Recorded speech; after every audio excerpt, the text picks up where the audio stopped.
Oi pessoal, aqui é a Virgínia. Hoje vou compartilhar com vocês uma entrevista com a maravilhosa Jo Franco. Nós conversamos sobre a experiência dela como imigrante brasileira nos Estados Unidos, como foi crescer em um ambiente bilíngue entre duas culturas e como foi a experiência dela com o aprendizado do português. A nossa conversa ficou um pouquinho longa, então eu dividi em duas partes porque eu quero compartilhar tudinho com vocês. Hoje você vai assistir a primeira parte, espero que você goste. Bem-vinda ao canal, Jo, que alegria ter você aqui. Muito obrigada por aceitar gravar este vídeo comigo. Eu gostaria que você começasse falando um pouquinho sobre você, para aqueles que não te conhecem. Você pode se apresentar?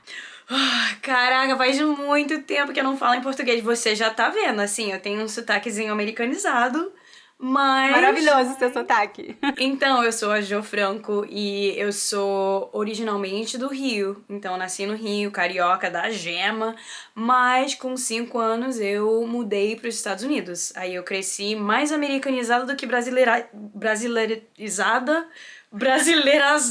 uma coisa assim. Então, eu sou muito mais assim... Eu falo que eu tenho um espírito, uma alma brasileira, com uma lógica americana, e eu vivo nessa mistura das culturas. Mas como eu cresci nos Estados Unidos, eu tive que aprender o inglês, eu fui desaprendendo o português, porque foi a sobrevivência mesmo, né? Pra sobreviver na escola e tudo, era uma corrida. Tem que aprender inglês. A mamãe não falava inglês, ninguém falava inglês. E eu sou a mais nova dos 3 filhos. Então, com 5 aninhos, eu já estava criando a minha própria independência no inglês e perdendo um pouco da raiz brasileira e a raiz português, assim. Mas depois, assim, com 15 anos, eu fui aprendendo várias outras línguas que eu pensei, cara, se eu não posso ser 100% brasileira, eu não posso ser 100% americana, então vou tentar ser um pouquinho de tudo. Aí fui abrindo o meu mundo com francês, italiano, espanhol, e agora aprender línguas faz parte da minha genética mesmo. Maravilha, que lindo! Quantas línguas você fala hoje? Quais línguas você fala hoje? Num dia bom ou dia ruim? Então, eu falo fluentemente, assim, eu consigo lidar em português, francês, italiano e espanhol, e mais ou menos no grego. E agora eu tô aprendendo holandês e alemão. Uau, que E incrível! árabe também. Árabe, um pouco de árabe também. Que máximo!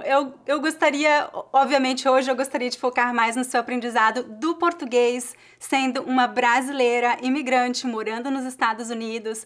Você pode falar um pouquinho pra gente como que foi crescer nos Estados Unidos, sendo brasileira, tendo o português como língua materna? Quais foram os seus maiores desafios para crescer aqui como uma imigrante neste país? Tantos desafios. Mas assim, deu tudo certo, então que bom. A primeira parte do desconforto foi a língua mesmo. Então eu entendo totalmente a dificuldade de aprender uma idioma nova. No fato emocional, por exemplo, eu comecei a aprender inglês e quando os meus parentes lá do Brasil ligavam, eles falavam assim: Ah, Joaninha, que bonitinha, tão americanizada. Aí eu ficava com vergonha, em vez de responder em português, eu só ficava assim, dando um sorriso no telefone, né? Sem saber que eu precisava falar. Mas começou esse processo de ficar com vergonha. E se você ficar com vergonha, você vai parar de falar. E se você parar de falar, você não vai aprender a língua. Então, desde 5 anos eu entendo essa dificuldade, esse desafio de ter uma vergonha, é natural. Mas depois de anos e anos e anos, eu nunca parei de entender português, mas eu não estava usando português com ninguém. A mamãe só falava em inglês em casa. Na escola era só inglês. Os amigos não tinha nenhum outro brasileiro assim, não tinha outras famílias brasileiras perto da gente, então não era aquela coisa que você vai para um país e você entra na comunidade do seu país. Não era assim, não. Éramos a primeira família pra morar naquela cidade pequenininha de Connecticut sem falar inglês. Então, não tinha uma...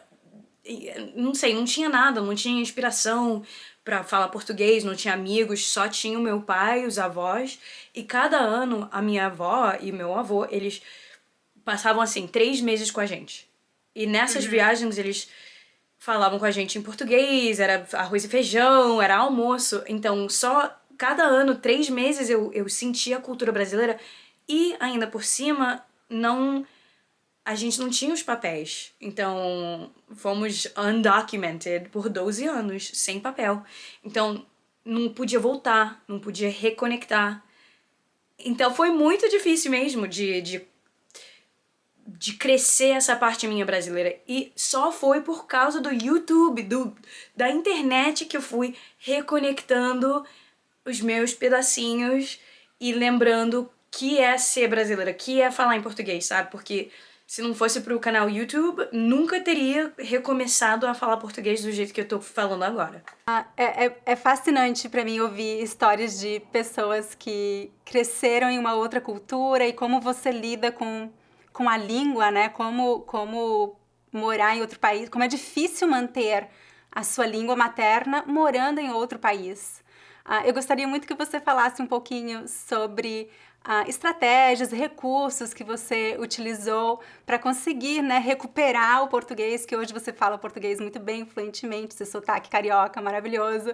Como você conseguiu recuperar o português, estudar e como você mantém o português hoje em dia na sua vida? Então, no comecinho, quando eu fui recomeçando, quando eu comecei a falar português de novo, eu acho que foi em 2012. Olha só, então, dos 5 aninhos eu praticamente parei de falar português, só uma vez por mês, assim, nas ligações pro Brasil e tal, mas foram uns 12, 13 anos sem usar o português, sem ter uma vida brasileira, sem conhecer músicas novas, nada, não tinha nada. Não tinha um amigo brasileiro, uma amiga, nada. Mas aí eu comecei a me filmar e postando esses vídeos no YouTube. Filmar ensinando um amigo americano a falar português. Só que nos comentários todo mundo falou assim: ah, essa menina nem fala português, que isso? Que isso, cara? E eu, gente, já tenho vergonha de falar português, mas agora eu tô postando esses vídeos pra ser julgada, assim, pelo mundo inteiro do meu português enferrujado, terrível. Mas aí eu continuei. Aí eu falei, cara, eu vou postar vídeos cada semana. E várias coisas aconteceram nessa época. A primeira parte foi que eu tirei essa vergonha do meu corpo, sabe? Da minha cabeça. Eu tirei. Porque se você faz uma coisa várias vezes, cria um hábito. Aí, independente dos comentários negativos, eu tava postando cada domingo. E daí? Eu falei uma coisa errada. Vou ter outro vídeo na próxima semana pra falar mais coisa errada ainda. Então, tudo bem. Então, essa parte foi bem, bem, bem interessante. A segunda parte foi que quando você cria um vídeo e você fala e você tem que fazer a edição do que você falou, você começa, assim, se corrigir. E é uma coisa doida, porque quando você tá aprendendo uma língua e você faz o replay, dá pra ver todos os probleminhas. E na edição, eu tentava editar, assim, com a edição. Mas aí, na próxima vez que eu ia filmar, eu ia lembrar. Ah, não fala assim, porque você fez tal e tal. Então, a minha maior dica, assim, coloca uma câmera em frente de você, assim, no quarto, sozinha, independente de se você vai postar ou não, e começa a se gravar. E também você vai ter um processo documentado, vai ter a documentação do seu caminho e vai te motivar também. Então, foi a terceira parte, que dava pra ver, uau! Caraca, 10 vídeos atrás eu tava falando super ruim e agora parece que eu nunca saí do Brasil, sabe? Então foi assim. E a parte que eu nem esperava foi que eu criei uma comunidade dos brasileiros na internet que começaram a virar amigos virtuais e me passavam assim músicas e receitas. Aí foi criando uma outra vida minha que não era da minha primeira vida brasileira, assim, de 5 aninhos. Eu era uma mulher agora, aí eu comecei a conhecer as músicas novas, as receitas, os podcasts e tudo. Então, usa a internet. Eu acho que usar a internet é a coisa melhor.